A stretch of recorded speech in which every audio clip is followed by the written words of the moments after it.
दूल्हा कैसे बैठा रहता जानते हैं? रुमाल हाथ में होगा उसके, रुखसती का मौका था, सब लोग रो रहे थे। रुखसती का मौका था, सब लोग रो रहे थे। एक बच्चा बोला, बाबा रुखसती का मौका है, लड़की रुखसत हो रही है, कयामत बर्पा। सब लोग रो रहे, मगर एक आदमी हंस रहा है। कौन? वही मुंह पर रुमाल रख करके दूल्हा। बाप ने कहा, बेटा घबराना नहीं है, ये रुखसती का मौका है, आज ही हम लोग रोएंगे, जिंदगी भर उसी बदनसीब को रोना।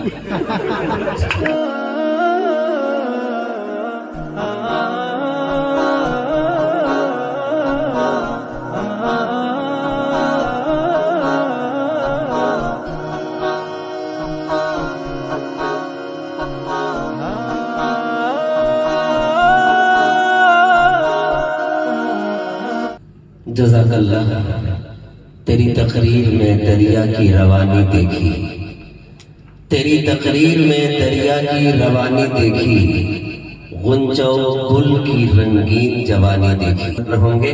और आपको पेशगी बताऊं कि मुफ्ती सादु नजीब साहब जो मुल्क हिंदुस्तान के ऐसे मुकर्रिर हैं जो बैक वक्त मुकर्रिर भी हैं और शायर भी हैं, अच्छे लबो लहजे के मालिक हैं।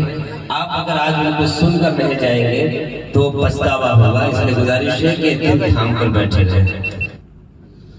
अल्हम्दुलिल्लाह नहमदुहु व नस्तईनुहु व नस्तगफिरुहु व नु'मिनु बिही व नतवक्कलु अलैहि व नऊज़ु बिल्लाहि मिन शुरूरि अनफुसिना व मिन सय्यिआति अमालिना। मन यहदिहिल्लाहु फला मुदिल्ल लहु व मन